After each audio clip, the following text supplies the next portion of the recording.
ဒီတစ်ခါမှာတော့12ရာသီခွင့်အရ12ရာသီဖွားတစ်မျိုးချင်းစီရဲ့တသက်စာဟောစာတမ်းများကိုတစ်ခုချင်းစီပြောပြပေးမှာဖြစ်ပါတယ်ပထမဆုံးရာသီခွင့်ဖြစ်တဲ့မိတ္တရာသီဖွားများရဲ့အကြောင်းကိုအခု post မှာပြောမှာဖြစ်ပါတယ်မိတ္တရာသီဖွားတွေဟာဦးကောင်းကိုကိုစားပြုပါတယ်ဒါကြောင့်သူတို့ဟာဘယ်နေရာရောက်ထိတ်ဆုံးကဖြစ်ချင်ကြတယ်ဥဆောင်ချင်ကြတယ်သူတို့ရဲ့ဘဝဟာတိုက်ပွဲတစ်ခုလိုပါပဲသူတို့ရဲ့ပင်ကိုယ်စရိုက်ဟာရှေ့ဆောင်လမ်းပြသူတူးကဲ့သို့ရှိပါတယ်သူတစ်ပါးမလုပ်ရဲတာကိုစလုပ်ရဲတဲ့တတိရှိတယ်ငါလုံနိုင်နေဆိုတဲ့စိတ်ဓာတ်ကသူတို့ရဲ့အသက်သွေးကြောပါပဲစိတ်ဓာတ်ဖြူစင်ကြသူများဖြစ်ပြီးစိတ်ထဲရှိတာအကုန်ပြောတတ်ကြပါတယ်ကောက်ကျစ်တာနောက်ကျောကဓာတ်နဲ့ထိုးတာမျိုးကိုသူတို့ဝါသနာမပါကြပါဘူးဒေါသထွက်ရင်မိတောက်လို့ပြင်းပေမဲ့ခဏပါပဲပြီးရင်ဘာမှမမှတ်ထားတတ်ပါဘူးသူတို့ရဲ့အားနည်းချက်ကစိတ်မရှိခြင်းတာပါအစကောင်းတလောက်အဆုံးသတ်ဖို့အားနည်းခြင်းနဲ့သူတစ်ပါးအကြံပေးတာကိုနားမဝင်ခြင်းတို့ပဲဖြစ်ပါတယ်အခြေရင်းနဲ့အိမ်အောင်ရီကတော့ဆွဲလန်းမှုပြင်းထန်သူတွေဖြစ်ပြီးချစ်ပြီးဆိုရင်တစ်ဖက်လူကိုကဘာကြီးတစ်ခုလုံးထင်မှတ်မှလောက်အောင်အလေးပေးတတ်ကြပါတယ်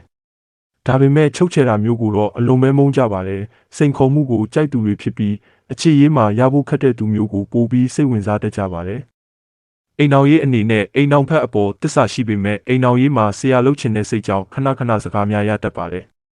သူတို့ဟာတူရာသီဖွားတိတ်ရာသီဖွားဓနုရာသီဖွားတွေနဲ့အဖို့ဖက်အကောင်းဆုံးတွေဖြစ်ပါတယ်စီးပွားရေးနဲ့ဒနာကံကိုကြည့်မယ်ဆိုရင်စွန်ဦးတီထွင်သူတွေဝန်ထမ်းအလုပ်ထက်ကိုယ်ပိုင်လုပ်ငန်းအမိတ်ပေးရတဲ့အလုပ်လွတ်လပ်တဲ့အလုပ်တွေနဲ့ပိုအောင်မြင်ပါတယ်ငွေကြေးပိုင်းမှာငွေရှာရတာကံကောင်းသလောက်ငွေစုရတာအင်မတန်ခက်ပါတယ်လက်ဖွာတတ်ပါတယ်အသက်35နှစ်နောက်ပိုင်းမှသာစီးပွားရေးတည်ငြိမ်မှုရလာတတ်ပါတယ်မိတ္တရာသီဖွားတွေရဲ့ထူးခြားချက်ကတော့သူတို့ဟာဘဝမှာတစ်ချိန်မဟုတ်တစ်ချိန်စီးပွားရေးအကြီးအကျယ်ပျက်စီးတတ်ပေမဲ့ပြပုံတွေကရုံထွက်တဲ့ဖီနစ်ငတ်လိုပြန်လည်ထဲဝါလာနိုင်တဲ့အစွမ်းရှိတဲ့ကံထူးရှင်တွေပဲဖြစ်ပါတယ်မိတ္တရာသီဖွားတွေရဲ့ဘဝအလှည့်အပြောင်းကာလကတော့အသက်16နှစ်ကနေ28နှစ်ထိဘဝမှာစမ်းသပ်မှုတွေများမယ်အခြေရေးကြောင့်ဖြစ်စေအပေါင်းအသင်းကြောင့်ဖြစ်စေလမ်းမရောက်တတ်တဲ့အချိန်မှာအသက်28နှစ်ကနေ40နှစ်ထိကတော့ဘဝရဲ့အသက်ဆုံးအချိန်အခြေချနိုင်မဲ့အောင်မြင်မှုအသီးပွင့်တွေခံစားရမယ်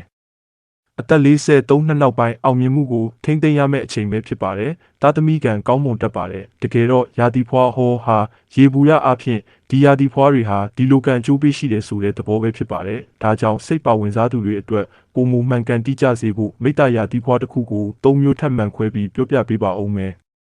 မိတ္တရာသီဖွားများထဲမှာမတ်လ21ရက်မှမတ်လ30အထိဖွားသူများကိုသူရဲကောင်းစစ်တီတော်များအဖြစ်တင်စားကြပါတယ်သူတို့ရဲ့စရိုက်တဘာဝဟာအင်္ဂါကျိုးရဲ့လွှမ်းမိုးမှုအပြည့်အဝရလို့အရန်တက်ကြွကြပါတယ်အားကစားကိုဝါသနာပါကြတာများကြပါတယ်သူတို့ရဲ့ကံကြမ္မာဟာဘဝမှာအတိုက်ခံရမ်းများမယ်ဒါပေမဲ့ပြိုင်ဘက်ရှိလေအောင်မြင်လေဖြစ်မယ်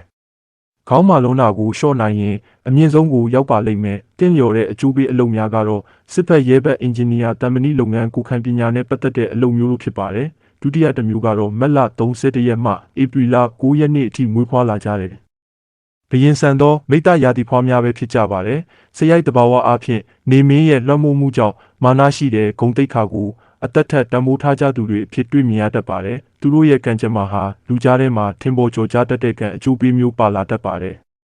လူကြီးသူမတွေရဲ့အကူအညီရမယ်သတိပြုစရာကတော့စကားပြောရင်အမိတ်ပေးတယ်လို့ဖြစ်နေတတ်တာကိုပါစကားပြေပြစ်မှုရှိအောင်ဂရုစိုက်တင်ပါတယ်လိုက်ဖက်တဲ့အလုပ်ကိုင်နေနဲ့အစိုးရပိုင်းဆိုင်ရာအရာရှိစီမံခန့်ခွဲသူအမှုပညာရှင်နိုင်ငံရေးသမားစတဲ့အလုပ်မျိုးတွေဖြစ်ပါတယ်တတိယမြောက်မျိုးစားကတော့ဧပြီလ10ရက်ကနေပြီးဧပြီလ19ရက်နေ့ထိမွေးတဲ့ပညာရှိသောမိတ္တရာသီဖွားများပဲဖြစ်ပါတယ်စရိုက်တဘာဝအဖြစ်ဂျာတာပတိကျူကြောင့်အခြားမိတ္တဖွားတွေထက်စိတ်တရင်ကျက်မှုပိုပါတယ်ဘဟုတုတရှာဖွေရတာကိုဝါသနာပါကြပါတယ်သူတို့ရဲ့ကံကြမ္မာဟာပြပခီးတွေနေရာဒေသအသစ်တွေမှာအောင်မြင်မှုရတတ်တဲ့သဘောရှိပါတယ်ဘာသာရေးတရားဓမ္မနဲ့နှီးစပ်တက်ပြီးလေ့လာလိုက်စားကြပါတယ်အလုတ်ကိုင်နေနဲ့ဆရာဝန်ရှိနေတက္ကသိုလ်ဆရာခီးသွွားလုပ်ငန်းတန်တမန်စတဲ့အလုပ်တွေနဲ့လိုက်ဖက်ပါတယ်